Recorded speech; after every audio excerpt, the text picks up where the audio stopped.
Understood. Probably prone.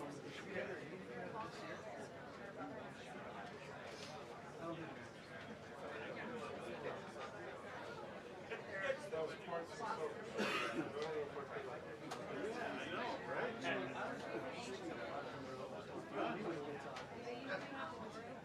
no, it's just because of all the traffic. Because of all the traffic coming in and out.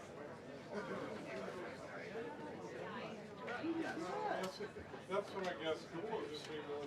Yeah.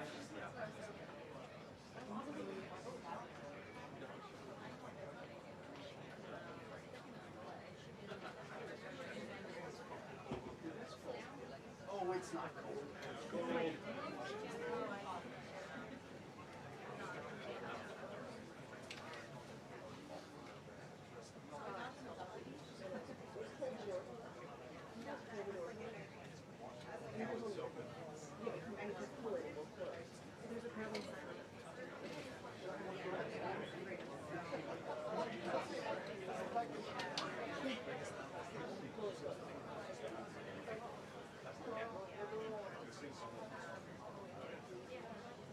There a ladder block?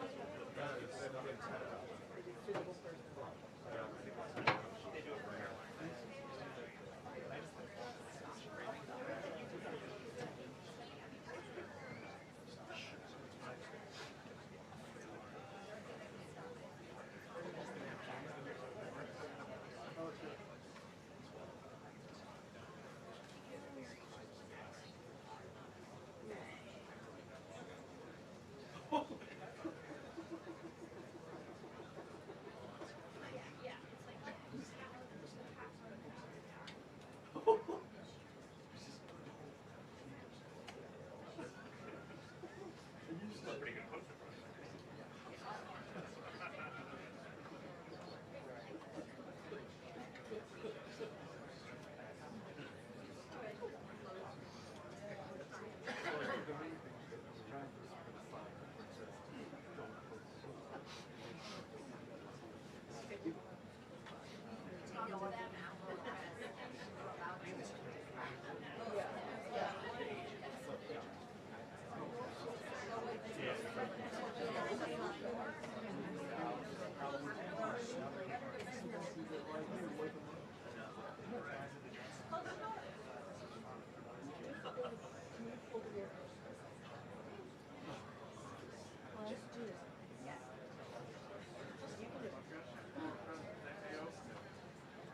I get that, but now it's pulled off.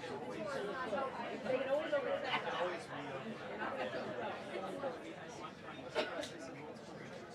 Thank you.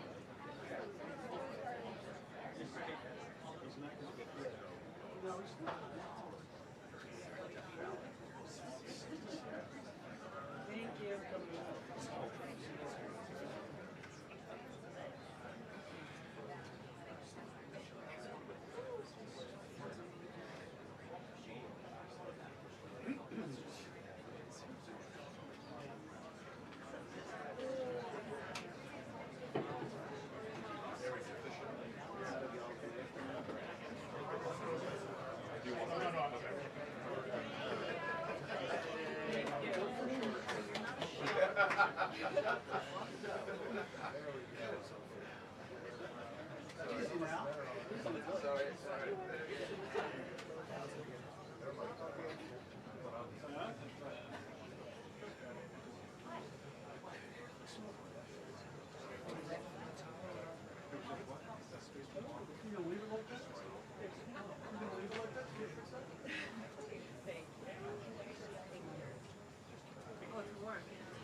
Yes, I can go. Yes. When you watch it. It's so hot. Can we open the door? I'm gonna roll this up like I do with my dog. Same. Not in here. It's the only place where we don't. Oh, so hot.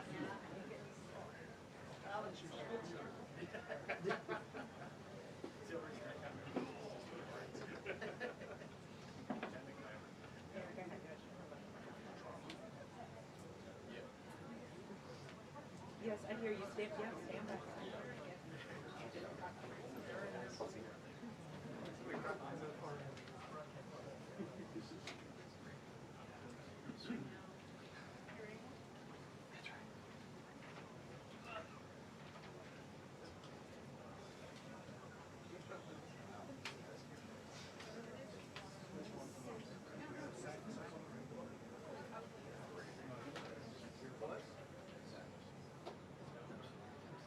Thanks.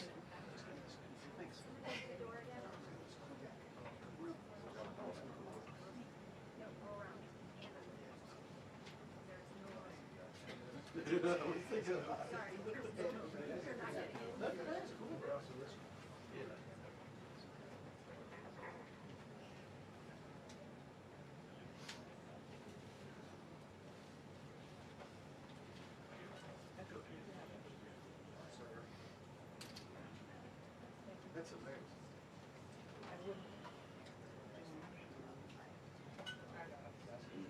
Yeah.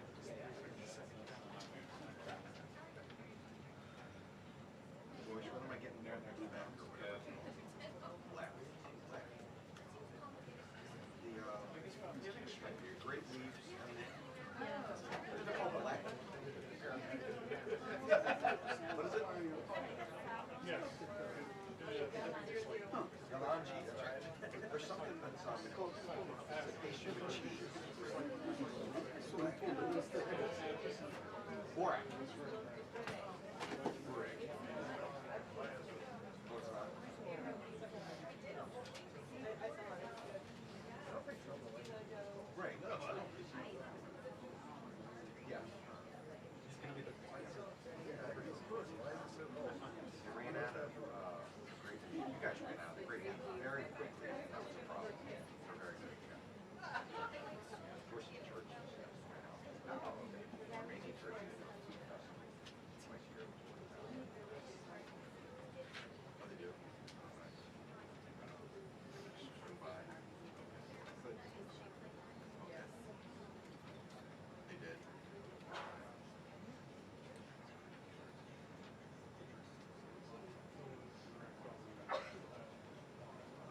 Try the deal.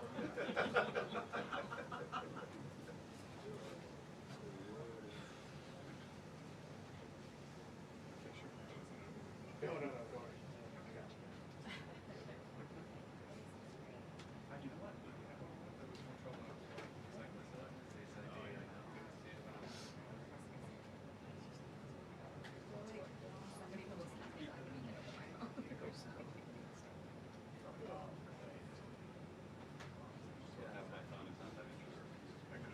See, the European people like the top of their head. I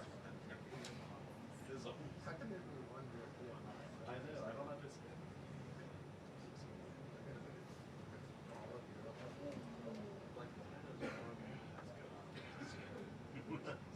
subscribe.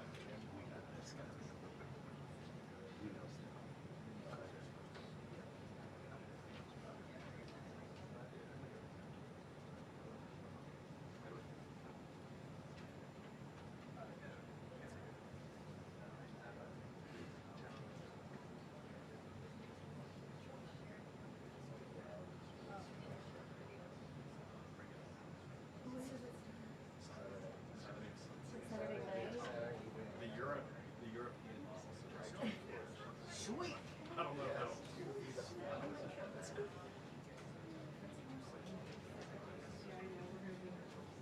Yeah, I think the last one have January. Yeah, South one was for It's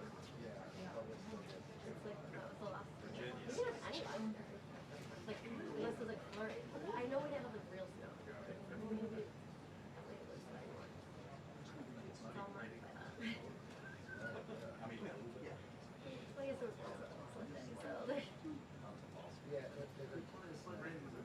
Jessica goes to her cell.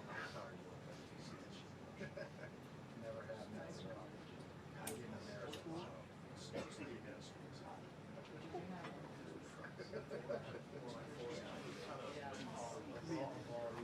America.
It really is coming up. You know, like up here, look at me, I got Wool socks. Yeah, well, so I was thinking the same thing. Mine's back on the back rack there. I was like, if I had mine on it. They would look a little weird. Yeah, I took my fur off. But yeah, mine's my big giant goes down the shirt. I take mine off. It's ridiculous.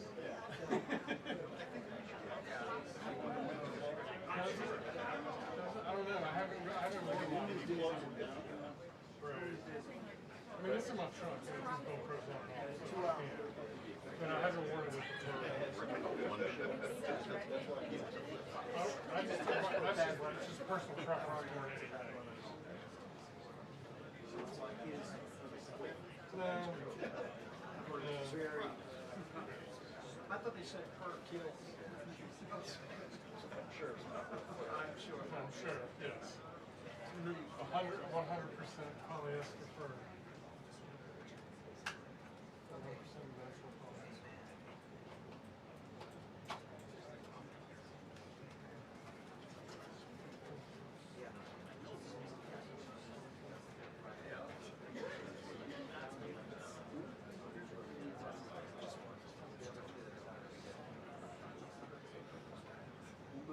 We were stacked back. Played a recording.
How are you?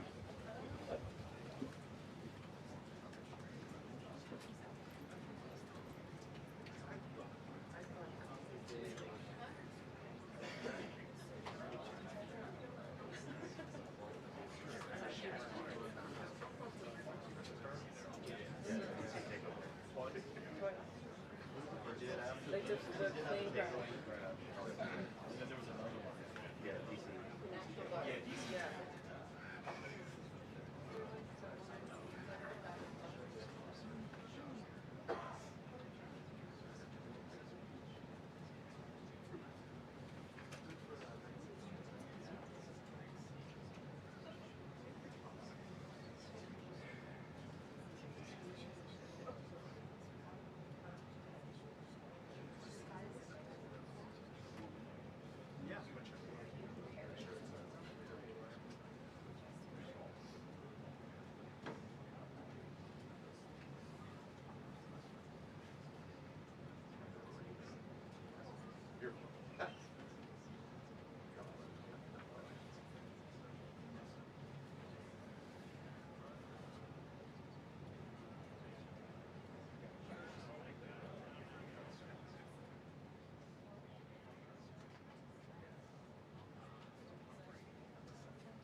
Off the record.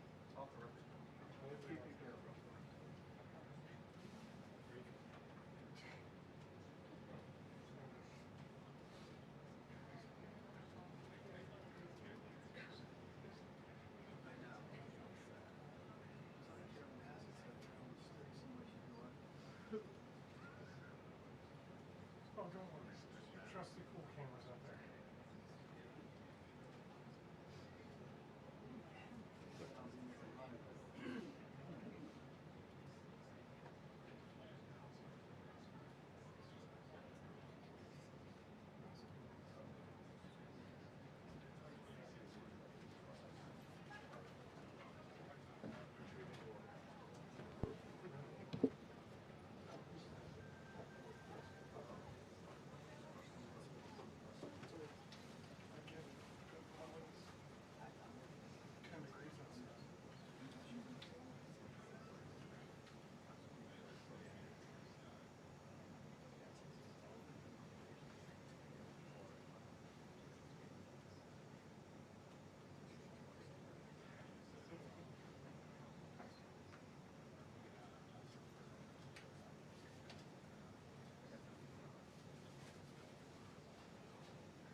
It's the guarantee. We're trying.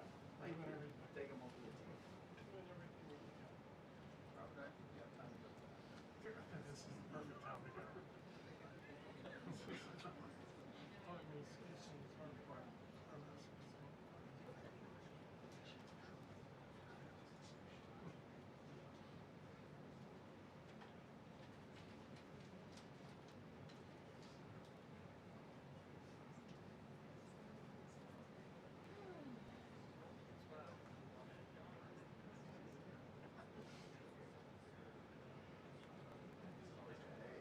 Party foul.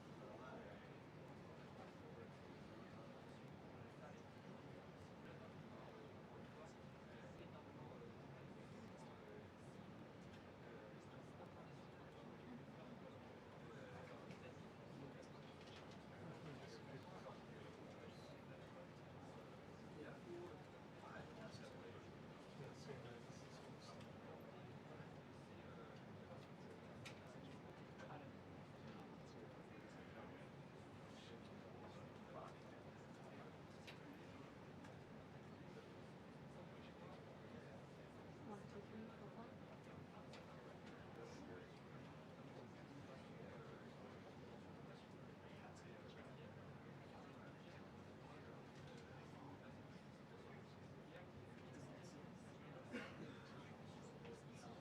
That was 30 minutes ago.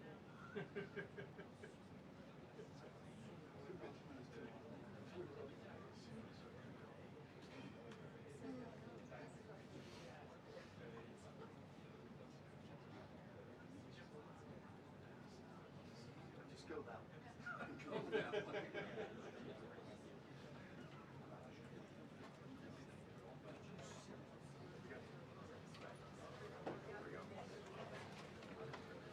You know, Say, don't do that. Two-minute warning. Yep. 2 minutes. The official 2 minute warning? Yeah, they just sent it to the full chief. They also sent That too.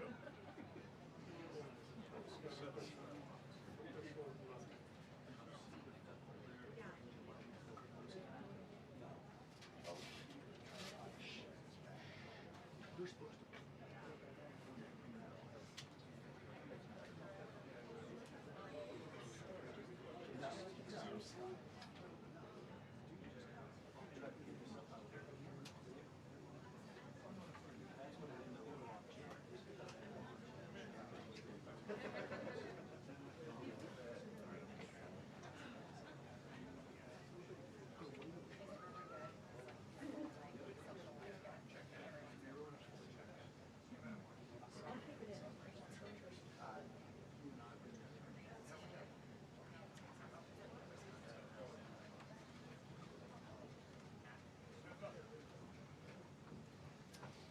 Wow, that's a big crowd.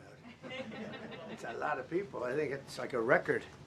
So these are accomplishments. We have a lot of accomplishments. And as you know, this is the anniversary, first anniversary, January 20th. And it's been an amazing period of time. We have a book that I'm not going to read to you, but these are the accomplishments of what we've produced. All page after page after page, individual things. I could stand here and read it for a week and we wouldn't be finished. But we've done more than any other administration has done by far in terms of military, in terms of ending wars, in terms of completing wars. Nobody's really seen very much like it. I think it's appropriate that because Minnesota is so much in the fray, and I say to my people all the time, and they're so busy doing other things, they don't say it like they should. They're apprehending murderers and drug dealers and a lot of bad people. And these are just some of the more recent ones that we have. And I can show you some of the people. Vicious, many of them murderers. These are all out of Minnesota, just Minnesota. I say, why don't you talk about that more? because people don't know. Do you want to live with these people? International murder. These are people that are living, they're apprehended and either put in jails in their country from where they came, and the countries respect us, and so they actually put them there. In the old days, they didn't respect our country. Biden wouldn't do this because he let them all in. You know, if you didn't have open border policies of Biden, none of this, all of the things that all of the time that we spend talking about Minnesota and everything else, most of them are coming from out of the country. And it's been caused by a previous administration. Look at this, one after one. Boy, these are rough characters. These are all criminal, illegal aliens that, in many cases, they're murderers, they're drug lords, drug dealers, they're the mentally insane. There's some of them who are brutal killers, they're mentally insane. They're killers, but they're insane. These are just in Minnesota. In California, it's worse. In other states, it's worse. No, Minnesota, the crime is incredible. The financial crimes are incredible. And the problem is because of the agitators and insurrectionists, whatever you want, troublemakers, but they're paid agitators and insurrectionists. Nobody talks about the fact that $19 billion at a minimum is missing in Minnesota, given to a large degree by Somalians. They've taken it. Somalians, can you imagine? And they don't do it. A lot of very low IQ people, they don't do it.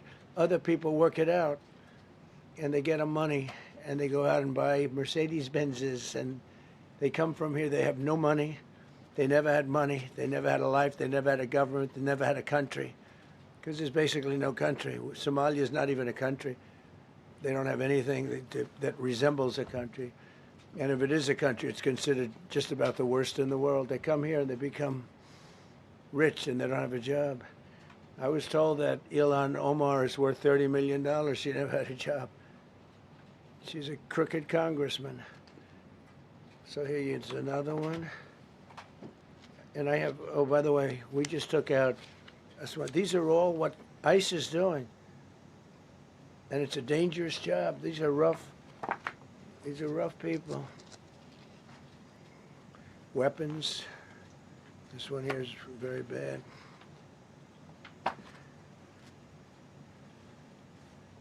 I'm going through this because I think we have plenty of time. I'm going to beautiful place in Switzerland where we'll be, I'm sure I'm very happily awaited for. In Switzerland, they don't know about this. They don't have this problem. They have other problems, but they don't have this problem. Look, killed somebody. Look, and these are rough people. These are not, this was all allowed into our country through open borders. The dumbest policies, you know, men and women's sports is dumb. But to me, having an open border for the world to come in, drug dealers and prisoners, Venezuela, as an example, opened their prisons into the United States. That's why one of the reasons I felt so strongly against Venezuela. Now I'm loving Venezuela. They've been working with us so well. It's been so nice. And an unbelievably nice woman also did a very incredible thing, as you know, a few days ago. We're talking to her, and maybe we can get her involved in some way. I'd love to be able to do that. Maria, maybe we can do that. But we're dealing with the people and the president and all of the people in Venezuela, and we've been doing great. The oil companies are getting ready to make massive investments there. They have more oil than even Saudi Arabia. There you go. These are rough ones. This is all Minnesota, every one of them. This is one state out of many. And these people are, let's see, yeah, these are all, so far, people that came from outside of the country. They were allowed in by Sleepy Joe Biden, Crooked Joe Biden, whichever you like. You can call him whatever you like. They're both right. He's sleepy and he's crooked. He was the worst president we've ever had. And we've had some bad ones, too. I can tell you all you have to do is look at trade. You're not getting bored with this, right? I hope you don't. But these are people that you have to see. Strong arm rape, aggravated assault with a weapon, and many other crimes.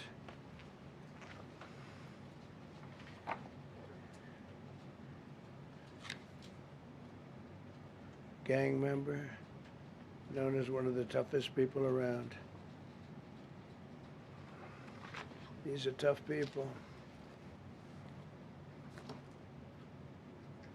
So this is what the people are trying to protect, because all ICE wants to do is get them out of our country, bring them to prisons and jails and mental institutions from where they came. That's all they want to do. They're patriots, and they have to be abused by guys like Don Lemon, who's a loser, lightweight. I saw him the way he walked in that church. It was terrible. I have such respect for that pastor. He was so calm. He was so nice. He was just accosted. What they did in that church was horrible yesterday. Look at it here. 24 convictions. 24 times convicted. They're not charges. These are convictions. So he comes from outside the country. Do you think he's going to be good here? He's convicted 24 times. He's going to be good here, right? It doesn't work that way. He's a man murderer. One of many. One of many. All they want to do is get him out. They want to take him out of our country. And we're met with paid agitators and insurrectionists, troublemakers. They're paid. You know, when the woman was shot, and I felt terribly about that. And I understand both sides of it. But when she was shot, there was another woman that was screaming shame, shame, shame, shame, right? You saw it. So loud.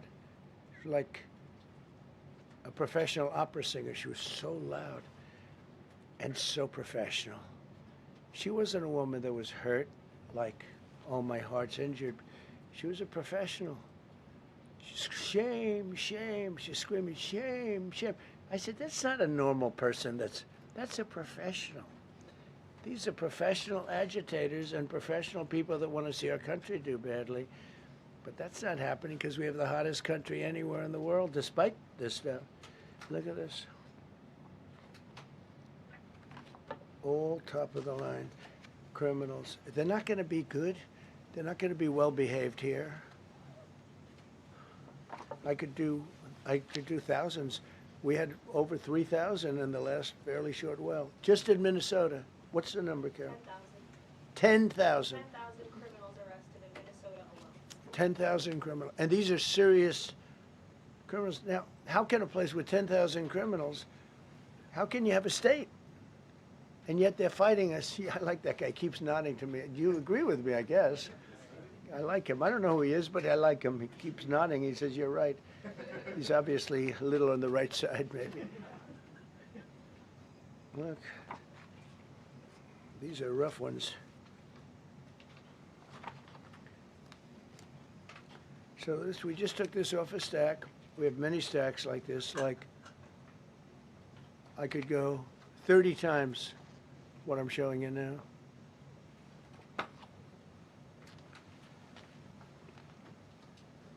Relations with Hezbollah. Nice. Why do we allow them in our country? I'm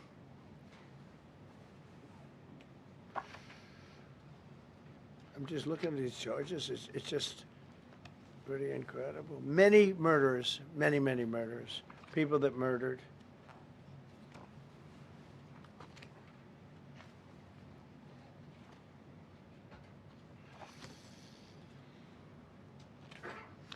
So what ICE does, and Border Patrol is incredible, too. I mean, Paul Perez and that group is incredible.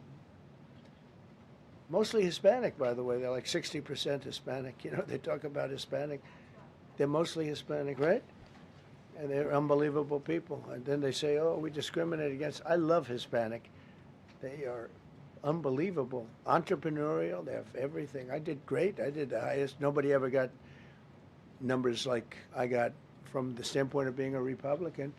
But even if you look at Texas, I won the entire border along Texas, between Texas and Mexico. It never happened before. Nobody's ever done that before. I did it as a Republican. I did it. I love the Hispanic. And they accuse us of all sorts of things. 60% of the people we're talking about, they're the best people we have, and they're Hispanic. The Border Patrol is largely Hispanic. ICE is largely Hispanic. They're unbelievable people. I don't know how they can take the abuse. They're taking rough people like this, like all of them. We have 10,000 at least. I could have done 10,000 of them. You're lucky I only did like 100. And this isn't even the worst of the group. They have murderers. They have some people we can't use their picture for legal reasons, but they're up for murder in their own country. And we jeopardize their case. When we send them back and we coordinate with other countries. A tremendous amount of work. All allowed in here by an open border policy of the worst president in the history of our country. A man that didn't win the election, by the way, it was a rigged election. Everybody knows that now. And by the way, numbers are coming out that show it even more plainly. We caught him. So I just want you to know that it's a terrible thing. Here's the book on accomplishments. And this is something, I'm glad my finger wasn't in that sucker. That could have done some damage, but you know what? I wouldn't have shown the pain. I would have gone back. Boy, did you hear that? That was nasty. But I would not have shown the pain. I would have acted like nothing happened as my finger fell off. That was a nasty. I think somebody did that. It was him. It was my man. How were you? You didn't do it. I know you did. I know you didn't. So, but here's the book. These are all things we have. I'm going to read a few of the samples, but look at this. These are all, each line is something that we did. Nobody did that before. And it's big stuff, too. Look, we have the hottest country in the world. So, I will read you a few. We ended Biden's stagflation. We were in stagflation. That's a disaster. That's far worse than inflation. As you know, he had the biggest inflation in the history of our country. They say 48 years. Pick your choice. But they had the biggest inflation in the history of our country. We have it right down to a normal number now. We're going to get it even a little bit lower. Created super high. What we've done with growth is incredible. We created super high economic growth, and America is booming. It's booming. There are thousands of businesses right now that are being built. Many of the biggest factories in the world are being built right in our country. They're not going to other countries. They're leaving other countries. Fourth quarter GDP is on track to pass perhaps much more than 5% growth, and that's despite the fact that we had a Democrat shutdown. They shut down our country, and we had 5%. Nobody in this room has ever heard about 5%. I think it could be 20% if we do it right. If we don't, every time we have good numbers, they raise interest rates. You shouldn't do it. In the old days, if you had good numbers, they'd lower interest rates, or they wouldn't do anything. Here, they try and kill it. They always try and kill success. Over the last 20, 25 years, that's the way. In the old days, if you had good numbers, the market would go through the roof. Today, if you have good numbers, the market goes down. But by the way, we've had the best stock market in history, the best 401ks in history, and we inherited a mess. The numbers that we inherited were way up, and now we brought them, almost all of them, way down. We brought them way down. I mean, I'm not getting. Maybe I have the bad public relations people, but we're not getting it across. We inherited high numbers, and we brought them way down. And look at gasoline. They have places in the country now, $1.99 a gallon. $1.99, $2.30, $2.50. I guess the average now they're saying is $2.31. I mean, he was at $4.50 and $5 for periods of time. And he went back to the Trump formula, but he didn't do it properly, and he really went back to parts of it because you would have had $8 gasoline if they didn't. But he didn't do it properly. He had people that didn't know what they were doing. Core inflation for the last 3 months is 1.6%. 1.6. Their core inflation was so high that nobody could even calculate it. Under Biden, real incomes declined $3,000. Think of that, $3,000. That's a year. In 12 months, Trump real incomes went up by $2,000 and $3,000 and even in some cases $5,000. It's a tremendous difference. Stock market has set 52 all-time record highs during the course of the 11 months, because this was done on 11 months. Now we are actually officially 12 months as of today. 52 all-time record highs. That means 401ks did great. I have people see me all the time, policemen that guard us really well, and got to know them a little bit. And they said, "Sir, you're making me look so good. My 401k is through the roof. My wife thinks I'm the greatest genius, that I'm a financial genius, like Warren Buffett." He told me that. He said, I think they have better returns than Warren Buffett right now. But he said, all my life, my wife has been criticizing me for not being smart financially. Now, all of a sudden, she loves me more. But we added $9 trillion in value to retirement accounts, saving many people. I mean, they were going out of business. Think of it. We added $9 trillion of value to retirement accounts, savings accounts, and 401ks. That's during the course of 12 months. And I think it's probably 11 months because I don't think they have it for the 12. They have it for the 11. Added $9 trillion of value. Lifted more than 1.2 million Americans off food stamps in 1 year. They would have had another 1.2 million. We would have had, welfare would have gone up. And instead of investing $18 trillion in our country, now it's probably more than that, but $18 trillion and having thousands of plants being built all over the country, you would have had thousands of plants closing all over the country, and you would have had disinvestment, and you would have had welfare going way up. You know, if you look at SNAP, take a look at SNAP, what happened with that? It was at $7 billion, and it came out to over $51 billion.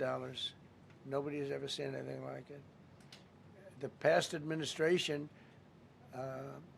they had no clue. Or they were really bad, but they basically had no clue.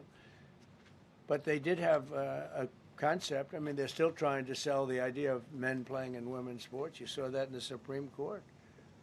I mean, some of those justices were fighting for them, too. They were fighting for them. But you saw that just the other day in the Supreme Court. Men playing in women's sport doesn't work. Secured a record-breaking $18 trillion in commitments for new investments. Apple, NVIDIA, SoftBank, Oracle, TSMC, Johnson & Johnson, Eli Lilly and Company, Micron, AstraZeneca, General Motors, Hyundai, Ford, Honda, GE Aerospace, many, many others. I left a Ford plant a week ago in Michigan that they were going to close 2 years ago, and now they just announced that they're going 24 hours around the clock making cars. Tariffs did it. I don't know what the Supreme Court's going to do. I think to me it reads so plainly. Couldn't be plainer. You're allowed to do a license. Tariff is probably less severe than what a license could be. But think of it. You're allowed to do a license, and then they have a clause at the end, something to the effect, or what is necessary, something to that effect. And what is necessary with tariffs. I don't know where there's a case even there, but we've taken in hundreds of billions of dollars, and if we lose that case, it's possible we're going to have to do the best we can in paying it back. I don't know how that's going to be done very easily without hurting a lot of people. But we're waiting for that case anxiously, and we have tremendous national security because of tariffs and tremendous income. You know, we have, and by the way, no inflation. So everyone said, oh, tariffs will cause inflation. We have no inflation. We have very little inflation. Biden had inflation, and he didn't do tariffs. We had a huge problem. We have a 62% reduction in our trade deficit. So if you had a 1% reduction, a normal president, would have a 1%, 2% reduction. Everybody would be high-fiving. Had a 62% reduction. Next year we won't have a trade deficit. We secured most favored nations agreements to slash drug prices by as much. And to me, I think this might be the biggest thing of all. We get zero talk about it. The New York Times had a story way in the back of the paper, a little story about it. I think it's the biggest thing there is when you talk about healthcare. Drug prices will go down more than ever before for any country because we were priced at such a level that we were subsidizing the entire world, big place in the world. We were paying 10, 12, 13 times more than other countries. 13 times more, not 13%, 13 times more. A pill that was selling in London for $10 would sell in New York for $130. It's 13 times. More than that even. But we secured most favored nations agreements to slash drug prices by as much as 300, 400, 500, and even 600%, including with Pfizer, AstraZeneca, Eli Lilly, Nova Nordisk, Gilead Sciences, EMD, Serenio, and many others. If you look at some of the prices that are coming down, where a price would come down $1,300 coming down to $87. Think of it. So something that was costing $1,300 is now costing $87. And the fake news doesn't want to write about it. That's why I do this. I don't like to do this, to be honest with you. But I do it because got to get the word out. We signed one big, beautiful bill. I call it the Great Big Beautiful Bill, delivering the largest tax cuts in history. No tax on tips, no tax on Social Security, no tax on overtime. We made interest on car loans tax deductible for U.S.-built automobiles only. So if you buy an automobile built in the United States, we're not doing it for Germany and Canada and different places. We're doing it only if it's built here. We want them to be built here. A lot of the Canadian auto plants are closing and they're moving into the United States. Same thing with Mexico, same thing with Germany, and same thing with Japan and other countries. They're moving into the United States because of tariffs. Because they don't want to pay the tariffs. It's too much. They can't pay the tariffs. So they're coming here. Nothing different than what other smart countries did. But it works better for us. Under my leadership, it's not done properly, but it's done properly. We have, again, more plants being built than at any time in the history of our country. Passed the largest spending cuts in American history, and that was true in my first. We had a tremendous first term also. We rebuilt our military. We had one of the best. We had the best economy in the history of our country, but we're blowing it away now. When this stuff starts opening up, you're not going to see anything like it probably ever again. We slashed the federal budget deficit by 27% in a single year. Think of that, 27. You could do it 2%, 1%, 0.5%, 27%. And that's with all of the things we have to do, all of the people we have to put on the payroll to get rid of people that are murderers.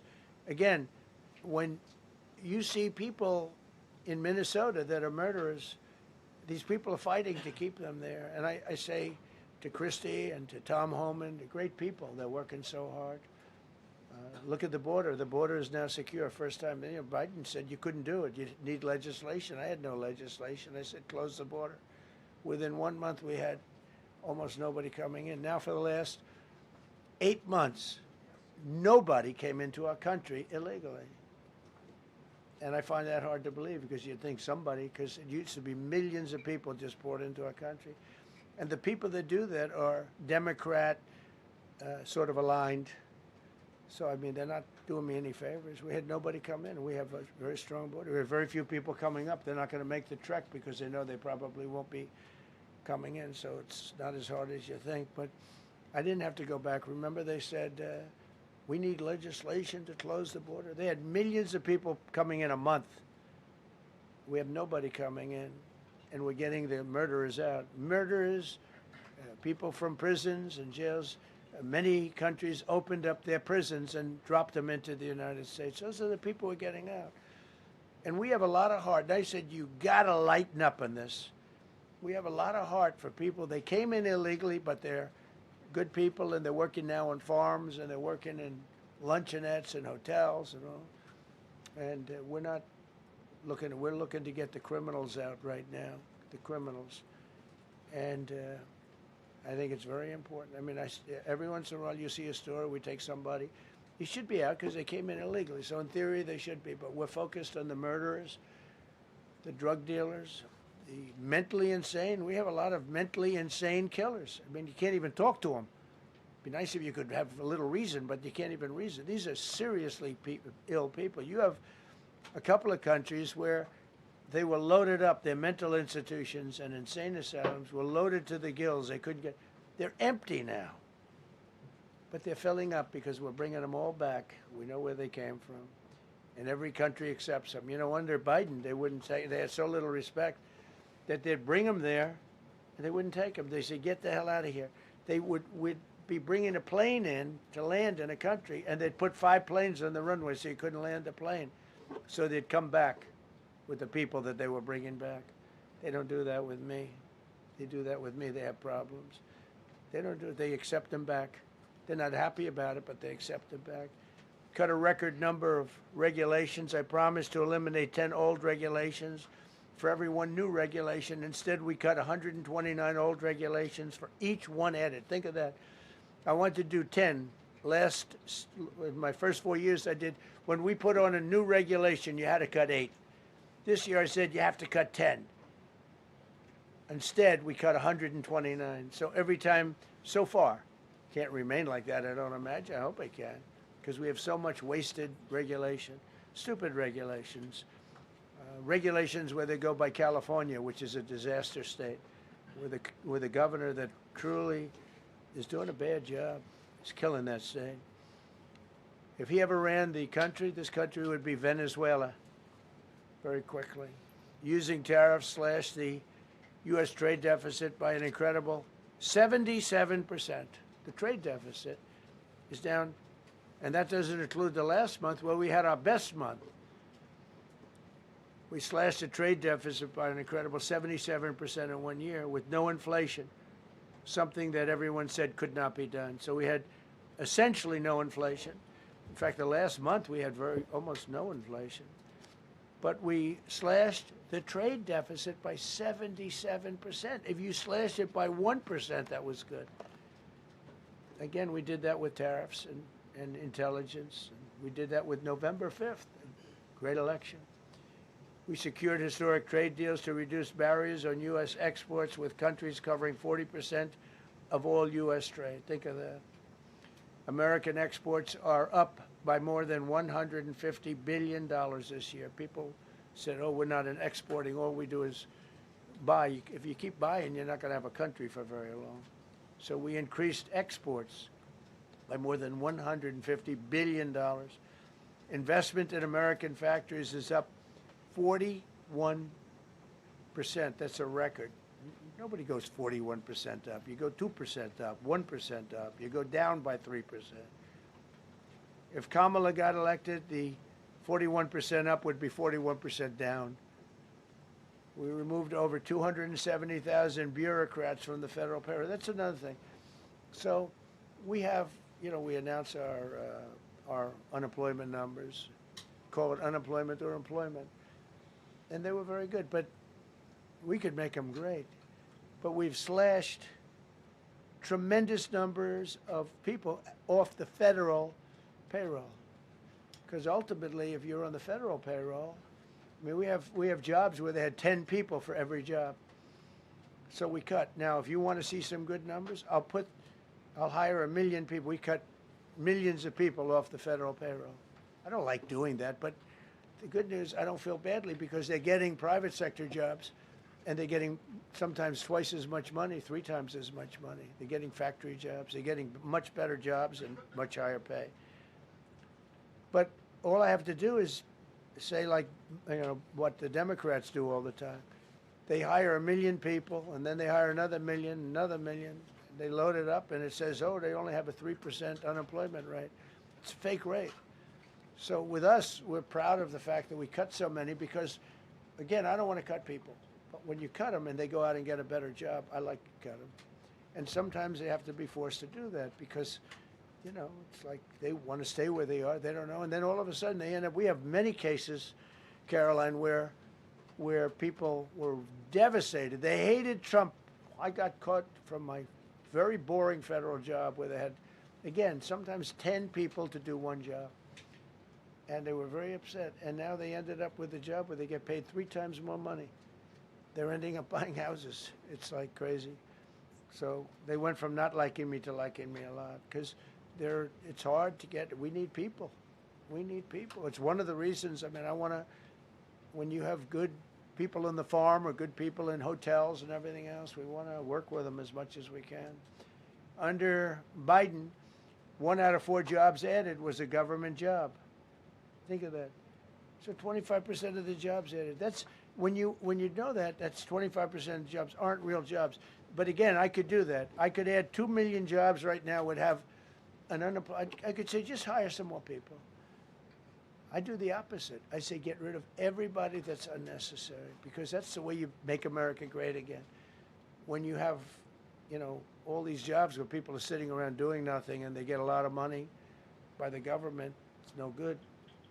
But that's what the Democrats do. They show, oh, we were at 4% unemployment. That's a good number. But they just add jobs, or they wouldn't cut. They would never cut jobs. Under Trump, 100% of all new jobs created have been in the private sector. Think of that. Not 1% has gone to federal. So under Biden, 1 out of 4 was a government job. Under Trump, 100% of the new jobs created, 100% came from the private sector. That's how you make your country wealthy and strong and good. We inherited the worst border in history and turned it into the strongest border in history. Illegal crossings have plummeted to the lowest level ever recorded, down 99.999%. That means down 100%. 99.99. Now, I want to find out who that one person is. For 8 months in a row, 0, and these are government numbers, these are not my numbers. For 8 months in a row, 0 illegal aliens were admitted to our country. 0. Nobody came in, unless they came in legally. We have a big process for having people come in legally, by the way. A lot of people are coming in legally. They have to prove they love our country. They have to prove that they're not going to need welfare. A lot of things they have to prove. For the first time in 50 years, we are now seeing reverse migration, where because we're getting all of these illegal people out. People that came in illegally, in many cases they're criminals, in many, many cases. Remember when they used to say that the people that come into our country as immigrants are very nice people, they're wonderful people, they don't commit crime. No, they make our criminals look like babies.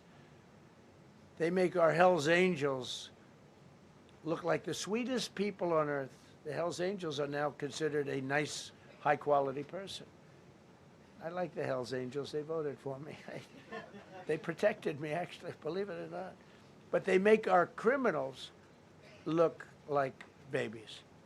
These are some of the most vicious people anywhere in the world. They came from the Congo. The prisons, I know the Congo because I ended the war with the Congo and Rwanda. Tough group, very tough group. They came from prisons in the Congo. Some of the toughest, meanest people you'll ever meet. Thank you very much. They allowed them to come into America.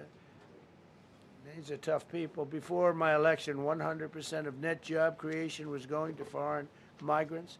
Since my inauguration, 100% of the net jobs created have gone to American-born citizens. That's a big thing. In other words, we're now taking care of our people. 100% of net jobs created have gone to the American-born people. Before that, we didn't care.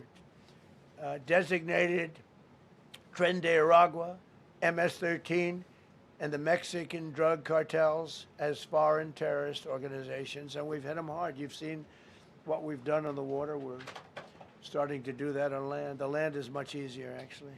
Water is incredible. We did that on the water so that when you do it on the land, they don't go to the water. Nobody's going into the boat business right now, I can tell you. 97% down drugs coming in by water. Think of it, 97%. Nobody ever heard of that before, 90. They heard 2%, 1%. It went up 2%. 97, and we're looking for the 3%. Who the hell are the 3%? They're crazy. But we've taken out almost 100% of the drugs coming in by water. Now we're going to be very shortly starting drugs coming in by land. We know exactly where they're coming from. Removed tens of thousands of illegal alien gang members, drug dealers, murderers, child predators, human traffickers, fraudsters, savage criminals, and others. We removed them from our country. They're out. They're gone. In some cases, they're so dangerous that we put them in jail because we don't want to give them to their country. Their country doesn't do anything, and they end up coming back. We have some that we're just, they're so bad that we don't want to really release them. We want to put them in a jail where we know they're properly ensconced. Think of that. Remove tens of thousands of illegal alien gang members, drug dealers, murderers, child predators, human traffickers, fraudsters, and savage criminals. Why wouldn't you want them removed? The reason is because these are insurrectionists that are doing this work. And, you know, they're going to make mistakes sometimes. ICE is going to be too rough with somebody, or, you know, they're dealing with rough people. They're going to make a mistake sometimes. It can happen. We feel terribly. I felt horribly when I was told that the young woman who was had the tragedy. It's a tragedy. It's a horrible thing. Everybody would say, ICE would say the same thing.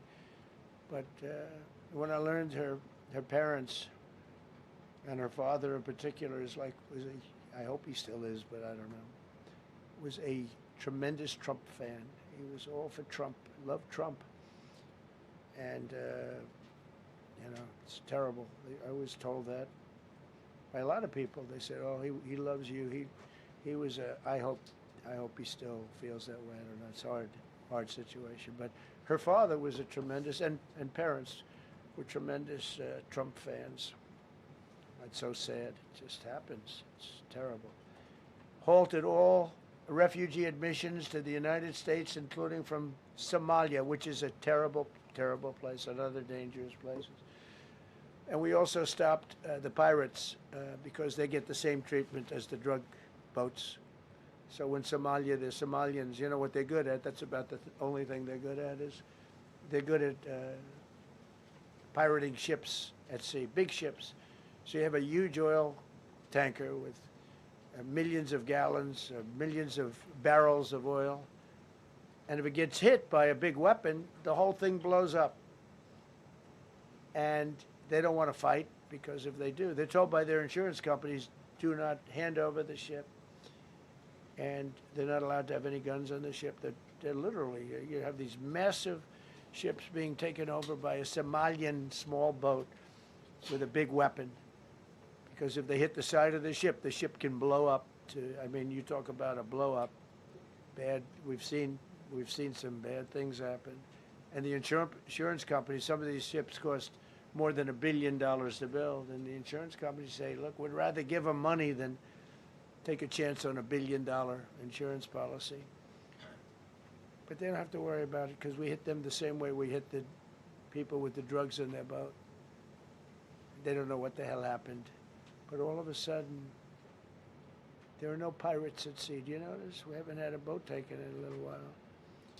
Came out of Somalia, really corrupt place. It's not a country. They don't have government. They don't have anything. I always hate to see this. Ilhan Omar, she comes from Somalia, a backward country, probably the worst country. They say it's the worst country in the world, if it's a country. I don't even think it's a country. There's no organization, no anything. They don't have police. They don't have military. They don't have anything. They just have people running around killing each other and trying to pirate ships. But she'll come here. Comes, and then she wants to tell us how to run our country. The Constitution says that I am entitled to this I can't stand her. Terminated all taxpayer-funded benefits for illegal aliens and kicked 275,000 illegals off of Social Security. They were illegally getting Social Security. 275,000 people. I'm telling you, it's not that this is pleasurable, but if I weren't elected president, this country was going to be destroyed quickly, very quickly. I think within a year, if you had Kamala or a Joe type. I mean, Joe was a disaster, but if you had Kamala, he was the replacement. I was up by like 25 points on Joe, and they said, hey, let's get somebody else. This never happened. Well, I had so many firsts. You're leading somebody by a lot, and they say, oh, let's take him out, let's put somebody. That's like I said to Dana White the other night. I said, you know, Dana, it's like you have a fighter, two fighters, one guy is winning by a lot. And they say, oh, let's take this guy out, let's put a new fighter in the ring with him. That's what happened to me. I was doing great with Biden. The whole campaign was against Biden.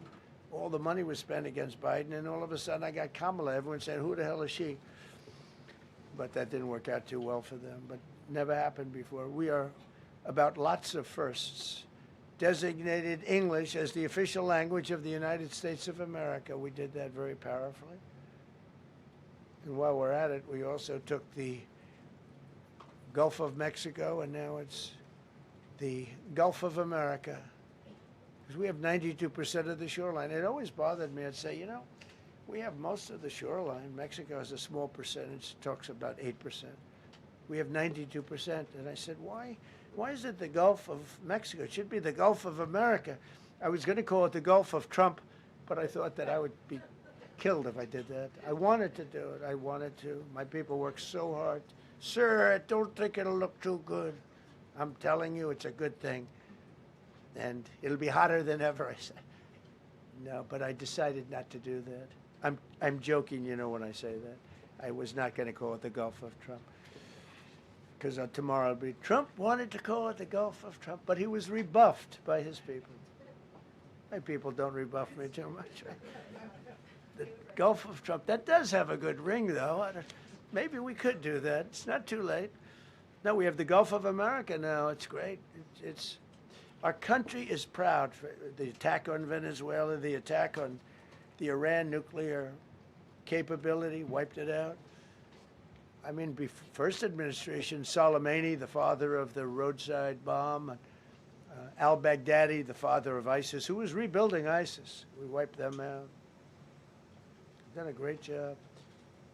Signed an order that will end birthright citizenship for children of illegal migrants. You know, that case is in court right now. That case was meant for the children of slaves.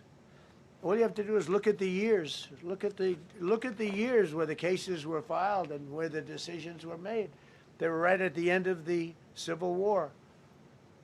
They're trying to say that, you know, China's making a big business out of that. They come to the country, they have a child, the American citizen, they get all the benefits.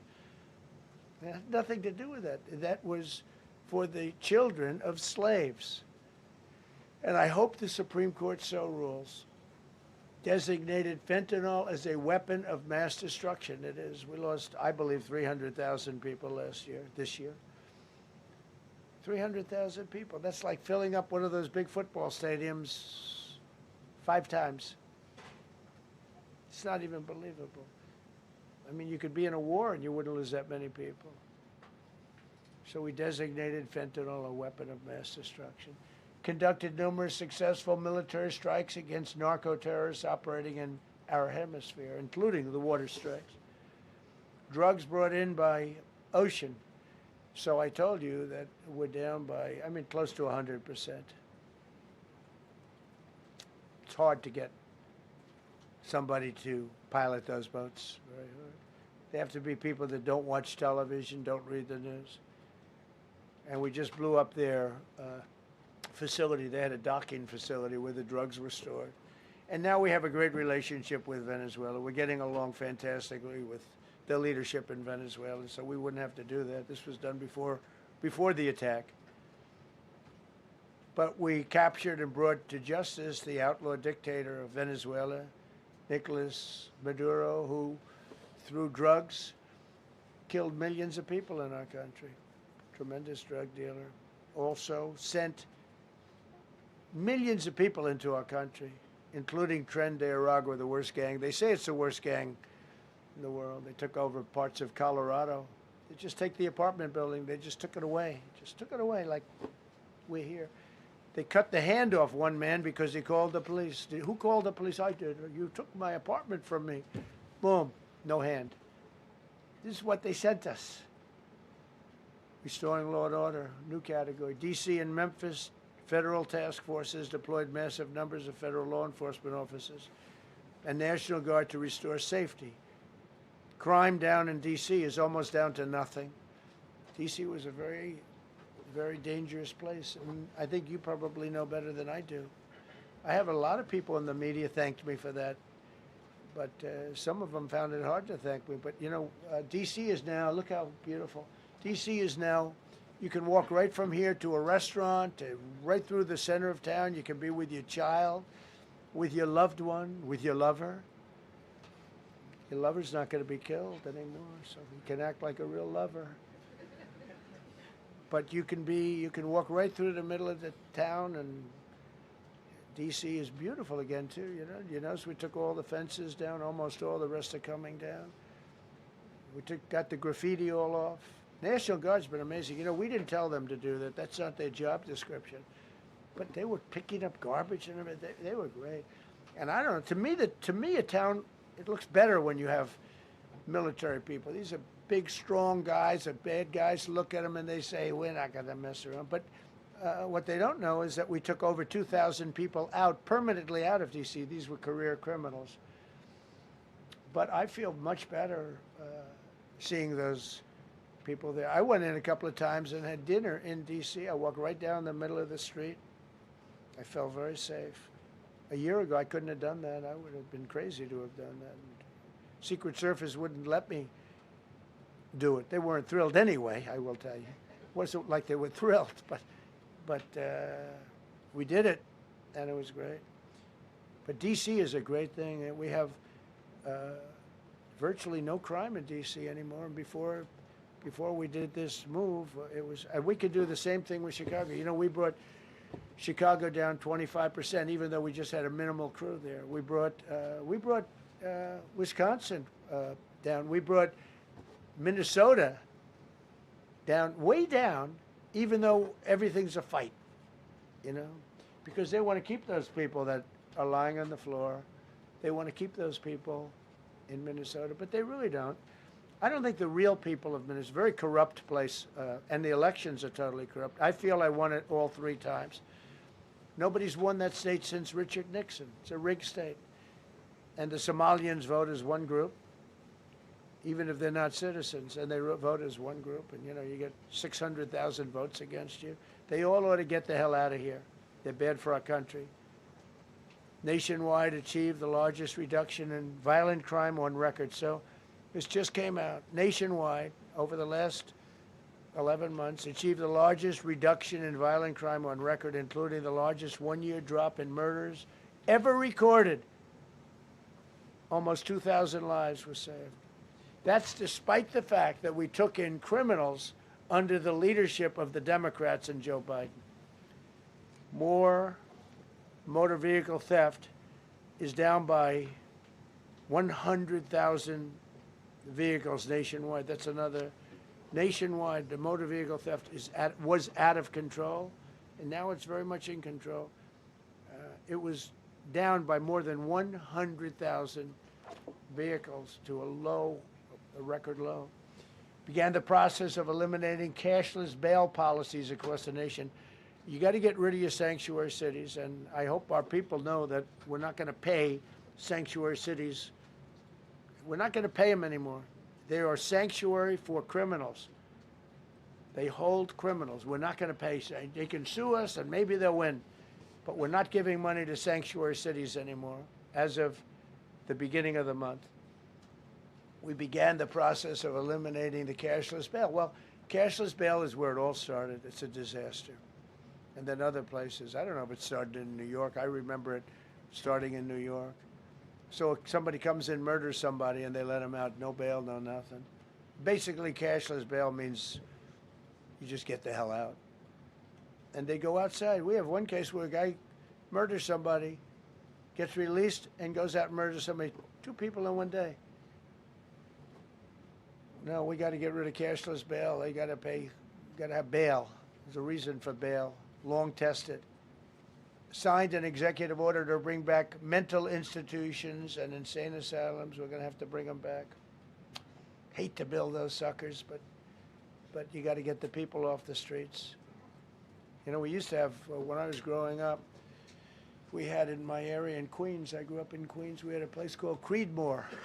Creedmoor, did anybody know that? Creedmoor. It was a big, I said, Mom, why are those bars on the building? I used to play Little League baseball there, a place called Cunningham Park.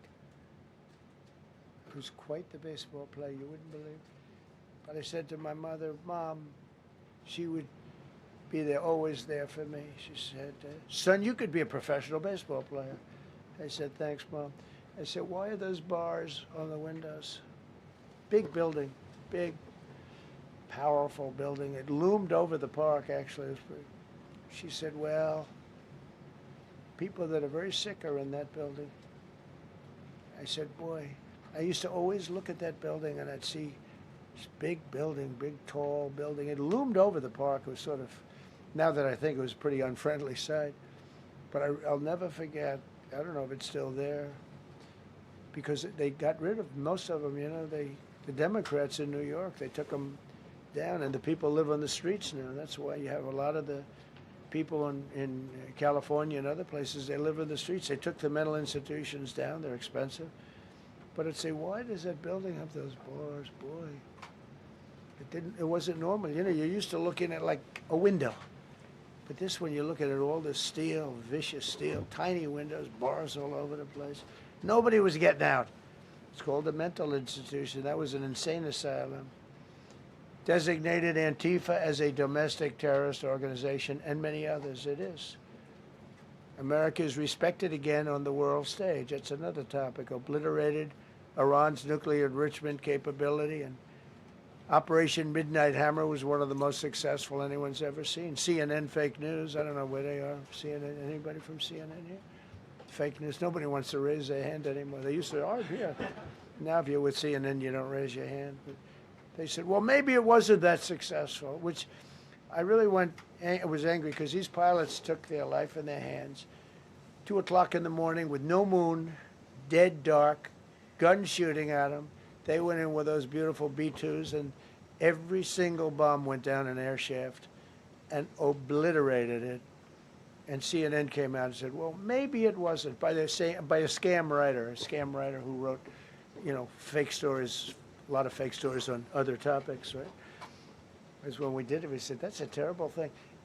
You know, the pilots came back and they said, we hit everything. They did a great job. Then on top of that, we launched from a submarine about 30 Tomahawks on top of everything else. The place was obliterated. CNN said, well, maybe it wasn't that bad. Turned out it was worse than it was. You know who could tell you that? The Iranians would tell you that. Because if they do anything, they're going to have to start a brand new place. But they did an amazing job. That was like what we did with Venezuela. I mean, nobody's ever seen a military operation like that. Ended 8 unendable wars in 10 months. These were unendable wars. Cambodia and Thailand fighting for years. Kosovo and Serbia. The Congo and Rwanda. Pakistan and India, they were really going at it. 8 planes shot down. They were going to go nuclear, in my opinion. The Prime Minister of Pakistan was here, and he said President Trump saved 10 million people and maybe much more than that. They're both nuclear countries. Israel and Iran.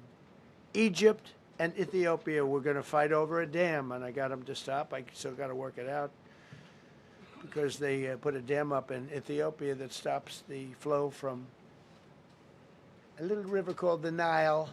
I always think of the Nile being in Egypt, you know, beautiful Nile with the pyramids, but they put a dam up. You know who paid for the dam?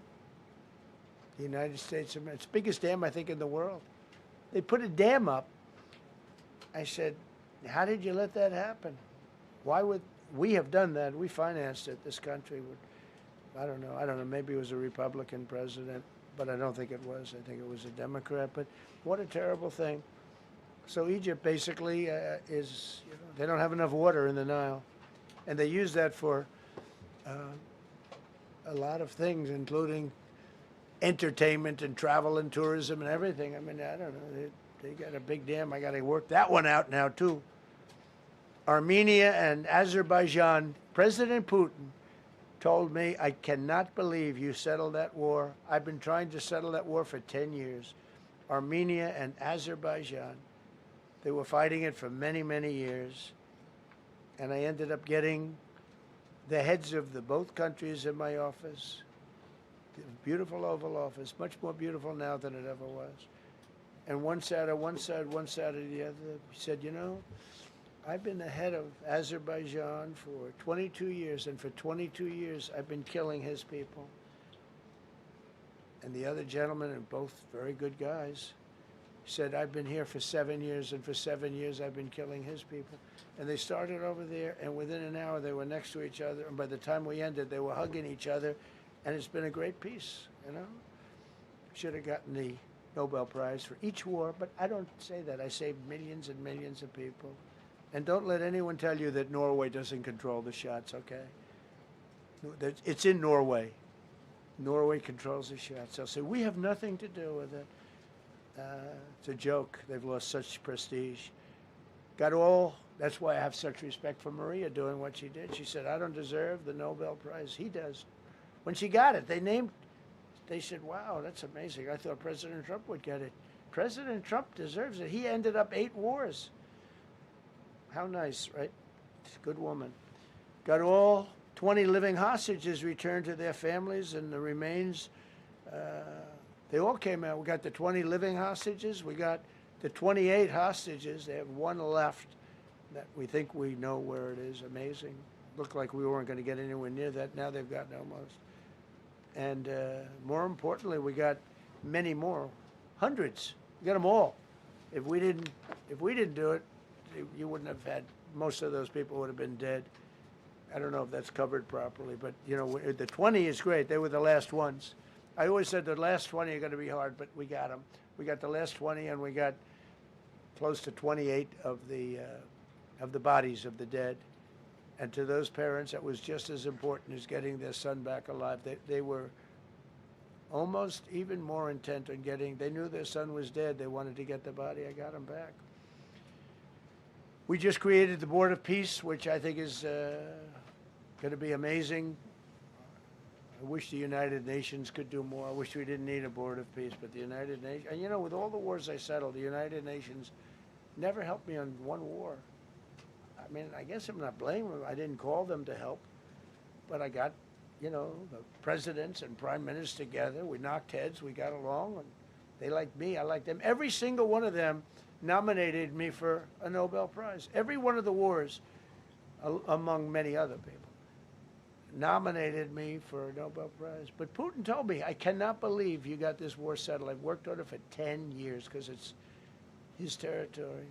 Rescued 83 American hostages and citizens detained from abroad without paying a lot of money. Paid no money. Apprehended terrorists responsible for the Abbey Gate bombing that claimed the lives of 13 U.S. service members in Afghanistan, the lowest point in the history of our country. That was a Biden disaster. I was getting out, but I was getting out with dignity and strength. We were the boss. Oh, we were the boss. They wouldn't do a thing against us. And this very stupid person got in, and what a shame. They should have left from Bagram, which is the big military base, which has hundreds of acres around it. Should have left from Bagram. Terminated visas of Hamas sympathizers and deported pro-jihad foreign nationals. Got NATO members to agree to raise defense spending to 5% of GDP from 2%, and they paid the 5%, and they didn't pay the 2%. And by the way, I did more for NATO than any other person alive or dead. Nobody's done for NATO. And I think for the most part, they'll tell you that. I think you could ask the Secretary General about that, but he said it. A lot. I've done more for NATO than anybody, and I see all this stuff, but NATO has to treat us fairly, too. The big fear I have with NATO is we spend tremendous amounts of money with NATO, and I know we'll come to their rescue, but I just really do question whether or not they'll come to ours. You know, I'm just asking. Just saying, right? You remember during the debate? Just saying. Signed $1 trillion investment in U.S. military. And next year, we hopefully will go to a 1.5 trillion. We're building battleships that are 100 times more powerful than the battleships of World War II, which are the big, beautiful, those big, beautiful things with the guns. I said, what about bringing them out of dry dock? They said, sir, what we're building will blow them away. Think of it. These ships are 100 times more powerful than the battleships that you see on Victory at Sea. Do you ever see Victory at Sea? What a great thing that is to watch. Renamed the Department of Defense into the Department of War, which everyone loves, by the way. Signed landmark critical minerals deals with Australia, Malaysia, Thailand, Ukraine, Japan, and many others. We're going to have so much rare earth. It's actually not that rare. Getting it processed is rare, but there's a lot of rare earth. There's a lot of earth around, I can tell you. Withdrew from the corrupt World Health Organization where we were paying hundreds of millions of dollars a year. So we were paying $500 million a year, and China was paying $37 million a year. I said, why aren't we paying the same as China? They said, well, nobody asked. I said, China's got 1.4 billion people. We have 350 million, probably with all the illegals, you know. China probably knows more accurately. But we have much smaller in terms of the number of people. We have a much more powerful military, but we have much smaller. I rebuilt the military during my first term, by the way. And while they gave away a lot to Afghanistan, the Taliban, which was just horrible seeing them, every year seeing them do that military down some dirty street is a disgrace. But while Biden gave a lot of it away, it's a tiny fraction compared to what we did. I rebuilt the military, and now we're continuing to build it. And bigger and better, we need it. Peace through strength. But we withdrew from the corrupt World Health Organization. So I remember we were paying $500 million. They were paying 37 or 39 million. And I said, how come? So I withdrew, and they called, we'll give you the same deal that they had. I said, well, it should be less than that, because if they're at 37 and you have 3 times, 4 times the number of people, even maybe 5 times, I don't know. So it should be less, but I didn't want to chisel around. And I thought about it. So I could have taken 500 million to 37, and everybody knew it. I chose not to do it because it was actually very popular when I got out, because they were terrible. And so I chose not to take that deal. First thing Biden did is go back into it. You know what he paid? More than 500 million. So I actually called them. I said, you know, you can buy it for less. You can make a deal at 37. There's no reason to pay 500. They didn't care. They paid more than 500. Did you know that? They paid more than 500 million. I made a deal at 37. I could have had 37. They were public about it. We'll give you the same deal that China has for 37. And they paid 500. They paid $500 million. That's the way you ruin a country. And it's the same attitude that, you know, you have on everything else with these people. They were terrible. The anti-American UN Human Rights Council we ended. The UN Relief and Works Agency we ended. And the fake Paris Climate Accord, which was a ripoff of America, where we had to pay $1 trillion and they were paying nothing. China didn't kick in until 2035. We kicked in immediately. We were supposed to pay $1 trillion. Russia went to a standard of 1991, which was a dirtier standard. But we had to pay top dollar. So I terminated that. Another wreck. We ended the woke lunacy and restored common sense, abolished all discriminatory diversity, equity, and inclusion, DEI policies throughout the federal government and the private sector. They're gone, everybody. They're gone. Terrible. Terminated the Green New Scam and ended the insane electric vehicle mandate. I love electric vehicles. That caused me a little problem with a man named Elon. But he understands, and he's a good guy. We get along. But I said, Elon, We can't have all electric cars. We just can't do it. I like the electric cars. I like his car. But in particular, I like his car. But we can't do that because some people don't want an electric car by 2030. And to build the power stations all over the country would have cost $4 trillion. $4 trillion. That's more than any country has. If you got China, the United States, and everyone, you couldn't do it. And it would have taken years. And yet they were supposed to be switching over electric vehicle mandate. Some people don't like electric cars. Some people want hybrids. Some people want regular gasoline-powered cars. We have more gasoline than anybody. And now with Venezuela, we have 62% of the market when you include Venezuela. So I ended the Green New Scam, and I ended the insane electric vehicle mandate. Now you can buy a gasoline-powered car, a hybrid, and you can buy a electric vehicle. I mean, if you think, if you want electric, you can buy it. Make a good deal on them right now because they made a lot of them. Permanently stopped Joe Biden's ridiculous CAFE standards. That's having to do with the environment, so ridiculous. Cancel the EPA's absurd, totally absurd, tailpipe emission standard, which made you spend hundreds of thousands. It made for hundreds of thousands of cars. The numbers, the cost numbers were incredible that the consumer has to pay. Imposed 25% tariff on all foreign automobiles and 100% tariff on Chinese cars which don't come into the country because of tariffs. Only because of tariffs. We didn't have tariffs, you wouldn't have any car. We have now more car factories being built in the United States than ever before because of tariffs. If they take those tariffs away, China will eat our lunch. They'll take all of our car business.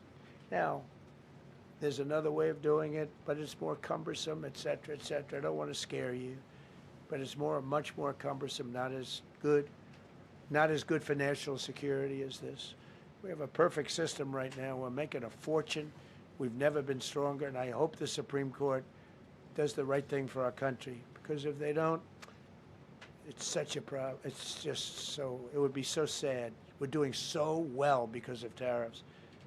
And the people that are heading up the lawsuit, like there's a guy named Leonard Leo, who's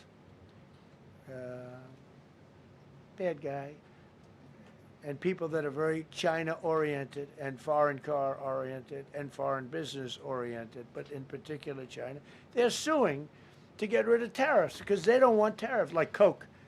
Coke has businesses outside of the United States. If you have them outside, you don't want tariffs.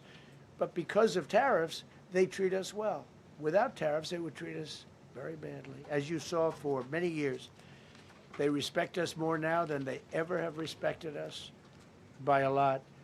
And revoked the California emissions waiver to stop San Francisco communists from regulating the automobile industry and destroying automobiles and the industry in the nation. I was with Bill Ford of Ford Motors. I was with all the people at General Motors the other day, and they are making more money and building more cars than they are doing so good. All because of tariffs and what I've done. And they're building their plants all in the United States. Reopened Anwar for drilling. That's a big deal. Launched a massive Alaskan pipeline project to export natural gas to Asia. We made a deal with South Korea and with Japan that gives us money, the likes of which nobody's ever seen before. Signed executive orders to end Biden's war on coal and I say clean, beautiful coal. I never say the word coal. It has to be preceded by the words clean, beautiful coal. And put miners back to work. The miners love Trump. I think I got 100% of their vote. We banned transgenders from the military. We don't want transgender in the military. Ordered reinstatement of patriots expelled from our military with full back pay. So we had some people that were terminated, and they're coming back into our military. Fired the woke boards of visitors at our military service academies. The boards of visitors were run by radical left, maybe communists, maybe not, but they were still heavily radical left, and they were bad for us. Signed an executive order to remove anti-American propaganda from federal museums and national parks. required the federal employees to return to work in person or be fired. We don't want them sitting in their home or in their bed working. We want them in an office that we're paying for in Washington, D.C., or wherever it may be. And we've largely taken care of that mess. That was crazy. I guarantee you they're out on the ball fields. I guarantee you they're out playing golf. And you can't run a country or a company that way. I think it's happening even so with countries and companies. But we had so many of our federal workers, they wouldn't come into work. Signed an order banning all government censorship and restoring free speech. Made it the official policy of the United States government that there are only two genders. This was not a tough one. Two genders. Can anybody guess what they are? Male and female. I think the Democrats know that too, but they refuse to admit it. Ban the use of puberty blockers, hormone injections, and other chemical and surgical mutilation of children. Can you imagine saying this 15 years ago? That we banned the use of puberty blockers, hormone injections, and other chemical and surgical mutilation of our children. You know, when I say it, I say, do I have to say that? I actually ask my people today, yes, sir, because people, that's where the country went. Banned men from playing in women's sports. Big Supreme Court case on that. I mean, I can't believe it. Some of the justices were fighting hard for men to be able to play in women's sports, a couple of them. I can't imagine it, but I think anybody that rules that way should lose a lot of credibility. But we banned men from playing in women's sports. All you have to do is look at the records, look at weightlifting records, look at swimming records, look at track and field. It's not fair. It's very demeaning to women. Banned transgender ideology and critical race theory from our schools. Secured unprecedented settlements with Brown University, Columbia University, and many other colleges, including the University of Pennsylvania, where I went, the great old Wharton School of Finance. To restore fairness and merit, we're working with Harvard right now. They've been very anti-Semitic. Terrible what they've done. And we'll see what happens. I hear we have a deal, but who the hell knows with them? They have a lawyer that wants to show how hot he is. Ended taxpayer-funded student loan forgiveness for radical left and anti-American activists. Can you believe it? Began the process of abolishing the Federal Department of Education and returning education back to the states. And Linda McMahon is doing a fantastic job.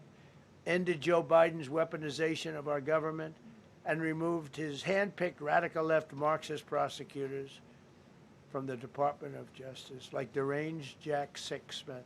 He's a sick son of a bitch. They gave me the worst of the worst. And here I am. How did that happen? How did that happen? He's a sick guy, and Letitia James is sick, and Alvin Bragg is sick. They're sick people. And others. Fani, you can't call Fanny.